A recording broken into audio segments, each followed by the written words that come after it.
Bonjour chers internautes, c'est Il Pastore pour une vidéo sur la Tour de Garde édition d'études, novembre 2022. Je ne vais pas reprendre tous les points, mais quelques points simplement, et d'essayer d'être un peu rapide. Bien sûr, il y aura malheureusement des répétitions, parce que c'est quand même toujours à peu près la même chose. La Tour de Garde, sur 4 numéros d'affilée, vous avez à peu près tous les thèmes qui sont rabâchés à chaque fois. La photo qui est à côté, comme Ézéchiel, nous devons parfois faire face à l'indifférence et à l'opposition des gens de notre territoire, mais nous savons que Jéhovah est avec nous. C'est à la page 3. Le fait d'être persécuté, moqué, est arrivé à des millions d'êtres humains de toute religion, confession ou sans religion.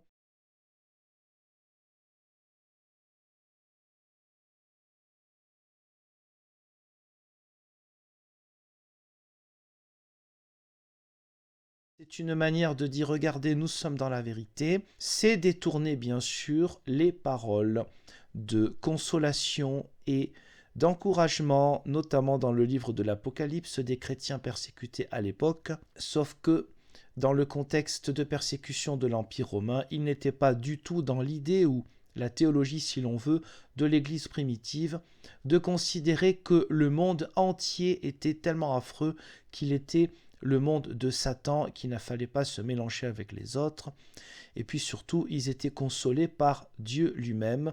Il n'est nullement question d'un collège central qui s'évanouit à cette époque-là pour revenir au XXe siècle, après les premiers gourous de la fin du XIXe siècle. À la page 5, mais par notre prédication, nous remportons la victoire contre Satan. Révélation 12, 9 à 11. Alors ce n'est évidemment pas la même chose que l'on dirait dans le christianisme. Nous ne remportons aucune victoire sur Satan, ça fait longtemps qu'elle a été remportée par Jésus le Christ. Quand on est chrétien, mais pour expliquer aussi que cette religion, dite religion, est en dehors du christianisme, elle a bien le droit de l'être, mais qu'elle ne considère pas qu'elle est chrétienne, quand on est chrétien, c'est le Christ qui est le centre de tout et qui est le sauveur. Ce n'est pas l'action de l'être humain. Mais bien sûr, c'est un détournement des Écritures pour laisser entendre que on est dans un combat quotidien. Alors en soi, c'est vrai, le combat spirituel est quotidien. Le problème, c'est que là, on laisse entendre que le combat du croyant est un combat qui n'a pas encore été gagné. Pourquoi ? Parce qu'il faut toujours tenir en esclavage l'adepte. Dans la foi chrétienne, le combat spirituel quotidien n'est pas toujours affaire aisée, il y a aussi des gens persécutés dans le christianisme, mais on considère que tout a été porté par le Christ, par la croix et la résurrection. Donc ce n'est pas notre action qui est primordiale. Notre action est la conséquence de la grâce de Dieu. Ce n'est pas notre action qui va faire que nous serons plus aimés par Dieu. Et cela, ce qu'on appelle la grâce, la théologie de la justification par la grâce, a été mis particulièrement en relief à travers le protestantisme depuis le XVIe siècle. Cela montre aussi que même si cette secte vient d'un pays où le protestantisme, surtout à l'époque, était ultra majoritaire, cela n'a évidemment rien à voir avec le protestantisme. Car toute secte est esclavagiste et fait tout pour que son adepte soit sans arrêt dans la peur de bien faire. La peur, pas la confiance. Ici, on essaye de maintenir les gens dans la peur de tout ce qui est extérieur et non pas dans la confiance, mais dans une foi aveugle de ce qui est à l'intérieur. Et à l'intérieur, ce ne sont pas les témoins de Jéhovah lambda en qui il faut avoir foi, mais les anciens, c'est une hiérarchie, quoi qu'ils en disent, et surtout le collège central qui fait éditer ce genre de manipulation. Un peu plus loin à la page 7, paragraphe 17. Pourquoi est-il essentiel de lire la Bible et de la méditer ? Parce que cela nous donnera la force intérieure dont nous avons besoin pour proclamer le message du royaume que nous devons prêcher aujourd'hui, ainsi que le message de jugement percutant que nous devrons certainement prêcher bientôt. Donc là encore une fois, on maintient toujours les gens dans un état de tension entre l'actualité difficile et des lendemains qui le seront vraisemblablement encore plus, climat de tension permanente, de nervosité permanente, avec un vocabulaire mensonger, prêcher dans le langage courant. C'est devenu le signe d'être moraliste. Dans la société, quand on parle, oh là, c'est quelque chose de prêcher, c'est sermonner, c'est le côté moraliste, parce qu'il est assez évident, en tout cas en France, mais pas simplement, lorsqu'on entend ce vocabulaire religieux utilisé, il y a beaucoup de gens qui ne sont pas en capacité par ignorance ou ne veulent pas savoir que dans les religions d'ailleurs, pas que dans le christianisme, lorsqu'il y a des sermons, des prêches ou des prédications, ce n'est pas que de la morale, c'est aussi de la spiritualité, de la connaissance de soi, une croissance humaine, c'est aussi exhorter à s'améliorer, à aller vers les autres, à partager, etc. Mais dans le langage courant, il est vrai que, et cela se voit aussi par le langage utilisé par certains hommes politiques, et ce qui est le plus comique, c'est quand ce sont des hommes politiques eux-mêmes se disant proches d'une vieille tradition française, ils utilisent ce langage-là pour évoquer uniquement le moralisme. Ça montre bien l'image vide et dénaturée qu'ils ont des religions en général, et le manque de connaissances ou la mauvaise foi incarnée. Pour ici, le terme prêcher est aussi un mot qui est piégé, car ce n'est pas prêcher non plus dans le sens chrétien pour les églises de la Réforme, catholique, romaine et orthodoxe. C'est variable pour les églises dites évangéliques, mais il y a toujours une connaissance, un travail personnel sur les Saintes Écritures, se référer à d'autres et donc à d'autres explications, d'autres tendances. Prêcher ici, ce n'est pas cela du tout, c'est rabâcher ce qui est écrit notamment dans ce même texte. Lire la Bible et la méditer, alors lire la Bible dans une traduction assez trafiquée. Je ne vais pas revenir là-dessus, sur des mots Jéhovah qui n'existent pas dans le Nouveau Testament. Bien sûr, ils répondront, oui, mais même quand il n'y a pas marqué Jéhovah, quand on parle de Dieu dans le Nouveau Testament, ça veut dire Jéhovah. Si c'était si important, eh bien, le Nouveau Testament aurait transcrit en grec des mots qui sont hébreux. Car dans le Nouveau Testament, il existe des mots qui ne sont pas grecs, qui sont transcrits. Talitha koum, lève-toi jeune fille. Quand Jésus fait relever de la mort une jeune fille de 12 ans, c'est pas en grec, Talitha koum. Et pourtant l'évangéliste a tenu à ce qu'il y ait ce terme-là, transcrit en grec. Donc si le terme de Jéhovah ou Yehovah, il faudra un jour qu'ils nous disent quelle est la juste prononciation, parce qu'un mot ne suffit pas quand on insiste de manière obsessionnelle sur un terme, il faudrait dire la juste prononciation. Quand on insiste sur un mot, si c'était si important pour le Nouveau Testament, ils auraient transcrit de l'hébreu au grec ce nom de Jéhovah. Sans quoi cela signifie que la révélation du Nouveau Testament est particulièrement incomplète, et que donc le Christ, le ressuscité, a oublié quelque chose de fondamental, et il faudra attendre 18 siècles pour que des personnages particuliers, on va dire, nous disent en fait, nous on a compris ce que le Nouveau Testament n'avait pas compris en fait. Alors, passons. Donc lire la Bible, oui, ce serait bien dans une traduction non trafiquée, et la méditer, c'est encore un mot mensonger. Il ne s'agit pas du tout de méditer. La méditation, il y a un aspect personnel, il y a un aspect enrichissant. Là, il n'y a rien d'enrichissant. On vous dit d'en haut ce que vous devez comprendre sur les Écritures. Poursuivons à la page 12 avec des soi-disant prophéties et des nombres, des chiffres bidons.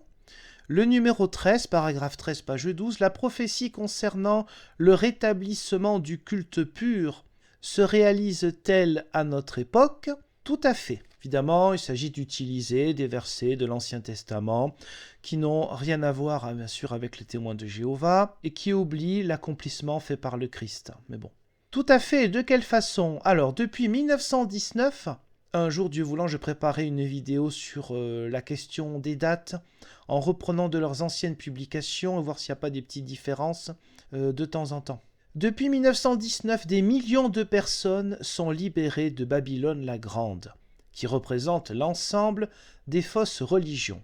Elles sont menées vers un lieu symbolique, bien plus beau que la terre promise, vers un paradis spirituel. Isaïe 51.3 et 66.8. Là aussi, entre-temps, le Christ n'est pas venu. Mais qu'est-ce que ce paradis spirituel? Depuis 1919, les chrétiens ouins se trouvent dans le paradis spirituel. Donc là, on a toutes les élucubrations sur des distinctions au sein des témoins de Jéhovah.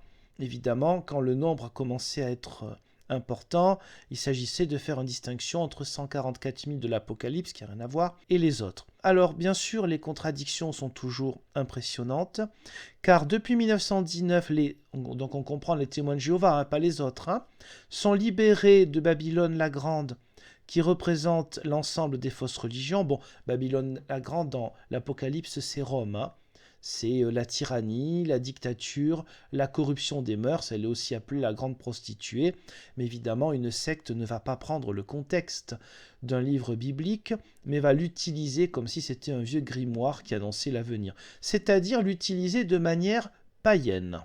Alors, si des millions de personnes sont libérées de Babylone la Grande, qui représente l'ensemble des fausses religions, puisque ces millions en sont libérés, pourquoi dans les publications des témoins de Jéhovah, de manière régulière, existe-t-il un rappel à l'ordre pour faire très attention à justement cet ensemble des fausses religions, puisqu'ils en sont libérés? Pourquoi insister sur le fait que, par des images notamment, comme ça c'est un langage un petit peu subliminal, ou par des mots qui sont écrits de manière langue de bois, mais qui laissent quand même entendre que c'est pourri, ce qu'il existe dans toutes les autres religions que eux, pourquoi insistent-ils donc là-dessus puisqu'ils en sont libérés? Visiblement, ils n'en sont pas tellement libérés. Page 13, paragraphe 19, Jéhovah se lèvera en notre faveur lorsqu'il mettra fin à ce monde méchant. Isaïe 30, 18. Quel rapport avec l'Ancien Testament? Nous sommes certains que comme il est un Dieu de justice, il n'accordera pas au monde de Satan un jour de plus que ce que sa justice exige. Isaïe 25, 9. Là encore, où est l'accomplissement de Jésus le Christ? Où sont les passages bibliques réels, bien traduits, sur le fait que rien ne nous séparera de l'amour de Jésus-Christ, ni même aucune créature? Où est la consolation chrétienne? Non, il faut tenir jusqu'au bout en étant enfermé dans la secte. En réalité, l'œuvre du Christ n'est pas une œuvre de salut pour leur doctrine. Et bien sûr, car si le salut est déjà donné, on ne peut pas être esclave. On est libre, véritablement libre. C'est le message de la foi chrétienne, qui a été souvent dévoyé par les chrétiens eux-mêmes et par beaucoup d'églises, toutes les églises d'une manière ou d'une autre. Ce n'est pas une raison pour considérer que tous les chrétiens seraient mauvais. Et ce n'est pas une raison pour ne pas être curieux pour la vraie libération que vivent la plupart des chrétiens engagés, car la vie différente, les principes bibliques et parfois principes moraux utilisés, vécus par des chrétiens, sont la conséquence de leur foi, et non pas une peur de l'enfer ou de que sais-je encore. Une secte est toujours dans la peur de la condamnation. D'abord la condamnation des instances, car tout le monde se surveille. Et ensuite, le fait de ne pas être immortel au jour de Jéhovah, qui arrive bientôt, évidemment. Un peu plus loin, pages 16 et 17. Paragraphe 10. Rappelle-toi, d'autres vidéos, j'expliquais un peu plus dans les détails le côté impératif. Fais ceci, fais cela. Tu es comme un enfant qui doit écouter, en fait, se soumettre aux maîtres qui sont les hommes du collège central. Je rappelle que nous sommes dans une édition d'études, ils appellent ça études. La Tour de Garde, il y a l'édition un peu plus courte qui est notamment diffusée quand vous les voyez auprès des gares notamment pour remettre aux gens qui veulent bien prendre leur publication. Là, il ne s'agit pas de la Tour de Garde, la publication tout public, mais de la publication d'études. Voilà, ils appellent ça étudier, encore un mot mensonger. Rappelle-toi pourquoi nous sommes persécutés et qui est à l'origine de ces persécutions.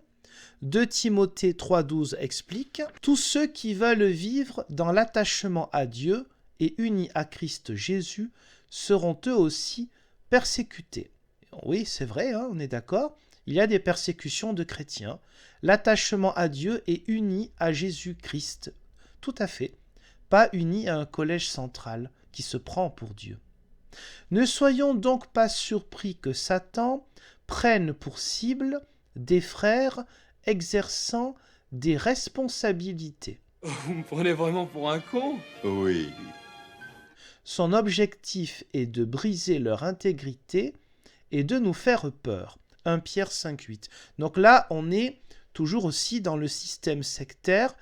Toute critique de qui que ce soit, et surtout des autorités au sein des témoins de Jéhovah, c'est forcément l'œuvre de Satan. D'où que proviennent ces critiques.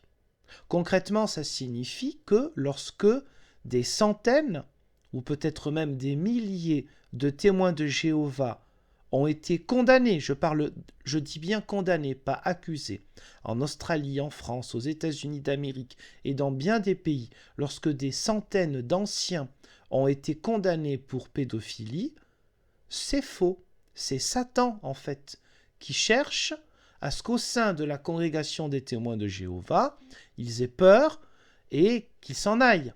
Tout ça, c'est l'œuvre de Satan. Ce n'est pas l'œuvre de Satan que des gens soient pédophiles. Par contre, c'est l'œuvre de Satan que des anciens, ces autorités locales chez les témoins de Jéhovah, soient condamnés. Là, par contre, c'est Satan. Prendre pour cible des frères exerçant des responsabilités. Mais dans le Nouveau Testament, tous ceux qui exerçaient des responsabilités, ils étaient parfois critiqués, et ce n'était pas forcément un problème. Il y a même des gens qui ont été rejetés par l'apôtre Paul, parce qu'apparemment, ils prêchaient des choses fausses. Ils étaient au départ des autorités, et Paul ne pouvait pas faire partie d'un collège central, ça n'existait pas.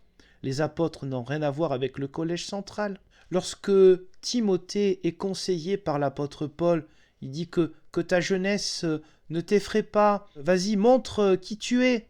Parce que Timothée, sans doute, avait entre 30 et 35 ans, et peut-être d'autres, beaucoup plus anciens dans la communauté, ne le prenaient pas au sérieux. L'apôtre Paul ne dit pas à Timothée, tout ça c'est Satan, hein. Montre par ton comportement, par ton intégrité. C'est ton intégrité qui va faire aussi ton autorité. Il ne dit pas à chaque fois, il y a un souci, c'est la faute à Satan, hein. Évidemment, parce qu'on n'est pas dans un cadre sectaire dans le Nouveau Testament. Alors que là, oui. Alors sans doute, ils ont peur de se prendre des procès. Parce que j'aimerais bien qu'ils aillent des fois jusqu'au bout, concrètement, de ce qu'ils veulent faire entendre, veulent faire croire à leurs adeptes. Mais bien sûr, ils ne peuvent pas. Surtout dans le pays d'où viennent les témoins de Jéhovah, les États-Unis d'Amérique, où on fait un procès pour tout et n'importe quoi. Ils ne peuvent pas dire clairement « non ». Les accusations et les condamnations, surtout parce qu'accusation, présomption d'innocence, qui n'existe pas aux États-Unis, c'est présomption de culpabilité. Présomption d'innocence, on peut dire qu'Cocorico, c'est un beau principe, et sans doute plus proche de l'Évangile que d'autres principes. Bon, la présomption d'innocence, ils l'ont jamais pour les défauts et horreurs qui existent dans toutes les autres religions, qui n'existent pas chez eux. Là, ils n'en ont pas, hein, c'est clair. Mais quand c'est pour eux, non, c'est forcément Satan qui explique pourquoi il y a des cibles. Mais effectivement, j'attends quelque chose qui est impossible de leur part, qui disent clairement « tout ça est faux ». Dans nos autorités, il n'y a pas de gens qui ont été condamnés pour pédophilie, ou alors ils ont été condamnés à cause de Satan. Mais ils vont évidemment pas dire que les jurys, les procureurs ou avocats généraux, je ne sais pas les termes selon les pays, eh bien, sont des marionnettes de Satan qui condamnent ces pauvres anciens ou autres pour pédophilie alors qu'ils n'ont rien fait. Le jour où ils écrivent ça noir sur blanc, dans plusieurs pays, ils se prendront peut-être des procès. Mais c'est quand même ce qu'ils essayent de dire en sous-main, de faire comprendre à leurs adeptes. Plus loin, page 19, paragraphe 17 extrait, et il se sert, Satan donc, ça fait longtemps, et il se sert des critiques de notre entourage pour miner notre confiance dans les normes de Jéhovah et dans son organisation. Mais nous connaissons bien ces tactiques, nous ne sommes pas dupes. 2 Corinthiens 2, 11. Donc là encore, nous voyons que dans cette tour de garde de novembre 2022, à plusieurs moments est instillée cette exhortation à croire que rien, vraiment rien, ne peut être attaquable, si j'ose dire, au sein de la congrégation, et que s'il y a une volonté de critiquer ou même de poser des questions, on sait d'où ça vient, c'est toujours Satan. En reprenant des passages bibliques qui, bien sûr, n'ont strictement rien à voir, car le Nouveau Testament, c'est la foi en Jésus-Christ, pas dans un collège central. Ce n'est pas la confiance dans des normes, c'est la foi vivante en Jésus le ressuscité. Et ce n'est pas une confiance aveugle aussi dans une organisation. Pour la bonne et simple raison, entre autres choses, que les églises locales, à l'époque du Nouveau Testament, n'étaient pas organisées toutes de la même manière. Les ministères n'étaient pas établis de manière très claire, très précise. Il y a beaucoup d'adaptations et bien sûr de traditions, d'habitudes selon les localités, les cultures et les langues. Un peu plus loin, page 22, l'image qui s'affiche, où encore une fois on mélange tout et n'importe quoi. Pierre a humblement accepté la correction et les conseils qu'il a reçus. Cela l'a rendu plus utile à Jéhovah. Alors d'abord, l'apôtre Simon-Pierre n'a pas été utile à Jéhovah, il a été un disciple, un apôtre de Jésus-Christ. Ce n'est pas du tout la même chose. Alors ça, c'est pour dire, regardez, même les plus grands dans le Nouveau Testament se soumettaient au conseil. Autrement dit, vous soumettez-vous au conseil, et en fait ce ne sont pas des conseils, ce sont des ordres, du collège central. C'est toujours faire un parallèle entre ce qui n'a rien à voir, que ce soit dans l'Ancien Testament ou le Nouveau Testament, avec l'actuel collège central. Soumettez-vous, regardez, les plus grands l'ont fait aussi. Pierre a reçu la correction de qui? D'un collège central duquel il ne faisait pas partie. C'était qui alors, ce collège central? C'était des gens invisibles? Puis quand on parle de correction, c'était aussi dans le dialogue. Ils avaient tous leur caractère et des différences. Des différences parfois aussi un peu théologiques, et c'est normal, et c'est plutôt sain, S-A-I-N. Oui, le renvoi au paragraphe 7. Plus d'une fois, Jésus a corrigé Pierre devant les autres apôtres. Donc le collège central se prend pour le Christ. Vu qu'ils font toujours des parallèles bidons, ils se prennent pour le Christ. Plus loin, oui, que peut nous apprendre l'exemple de Pierre que si nous ne nous arrêtons pas sur l'embarras que nous cause la correction, que nous l'acceptons et que nous faisons les changements nécessaires, nous en retirerons des bienfaits et les autres aussi. De plus, nous serons encore plus utiles à Jéhovah et à nos frères et sœurs. Oui, on sera encore plus esclaves si on se soumet aux anciens et au collège central qui visiblement se prennent pour Jésus le Christ. Oui, on n'est jamais à un blasphème près dans ce genre de publication. Page 23, numéro 9, extrait. Si comme Bernardo, donc là on reprend des témoignages qui sont à peu près toujours les mêmes, tu as été corrigé par Jéhovah, accepte sa correction et fais les changements nécessaires malgré la honte que tu ressens. Voilà. Si toi aussi tu as eu des soucis par les anciens ou d'autres, c'est tout à fait normal et en plus vous voyez toujours l'idolâtrie, tu as été corrigé par Jéhovah, ils mélangent toujours leur Dieu et les autorités humaines de leur propre congrégation. Là, c'est pour ceux qui ont perdu des responsabilités, comment les retrouver? Ils font un lien avec le livre des Proverbes, qui, bien sûr, n'a rien à voir, la sagesse.